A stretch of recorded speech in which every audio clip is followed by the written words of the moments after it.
Trump says he doesn't need a warrant to go in and go after people he thinks needs to be deported because of the Alien Enemies Act. Now think about that. Forget the warrant. Let's just walk into your house, arrest you, take you somewhere, and cart you off. Well, guess what? They've been doing that anyway. Let me give you an example. There was a Chicago. I'm here in Chicago. Chi-town, bears down. There was a 54-year-old Latino man who was pulled off the streets in January, put into isolation cell and everything. He's born in Chicago. He was sitting in this cell for 24 to 36 hours. They took his money, his ID, and put him back out on the street. It's happening. It's happening. But here's what I want you to understand. Everything that's happening to you is just what's been happening to black people for 160 years. And we've been telling you this, and all of you sit there and deny it. No. Like white people would tell you, oh, you're just using the race card. You're making that up. No, it's happening. You heard about that Luxembourg man from Luxembourg? Same thing happened to him. They deported him, put him out there. I mean, the whole nine. They just re-deported a French guy, a French researcher, because they didn't like the fact that he had anti-Trump information on his phone. Isn't that tripped out? I mean, but here's the thing. As an African-American, we've been telling you this.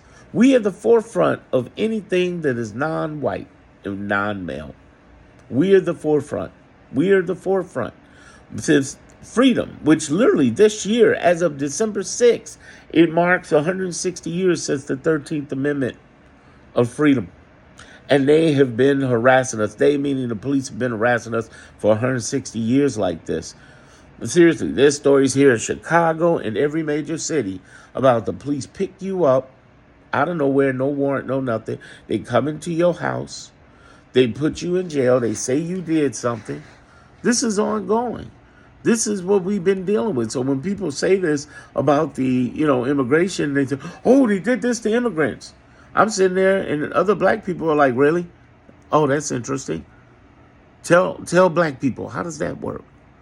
Remember that when you said it didn't happen that way? Listen, it's happening. And what I want my Latino brothers and sisters to see, and I'm going to say I'm going to be very specific as I say Latino brothers and sisters. The people are part of 33 nations from Mexico, Central America, South America, and the Caribbean. I know it's a whole bunch of you. And I'm telling all of you right now, let this be the ultimate lesson. You are not part of their dream. We weren't. And we were telling you, we're tired. Black people are tired of trying to share wisdom from 160 years, multi-generation experience on what is happening and what it means to be not like them. And we all wish you would get it together and act accordingly in the voting booth. Act accordingly in the activism booth. And I'm talking to the ones that haven't. I realize, let me say for a record, yes, there are many, many. We got 61% of the Latinas showed up for Kamala Harris.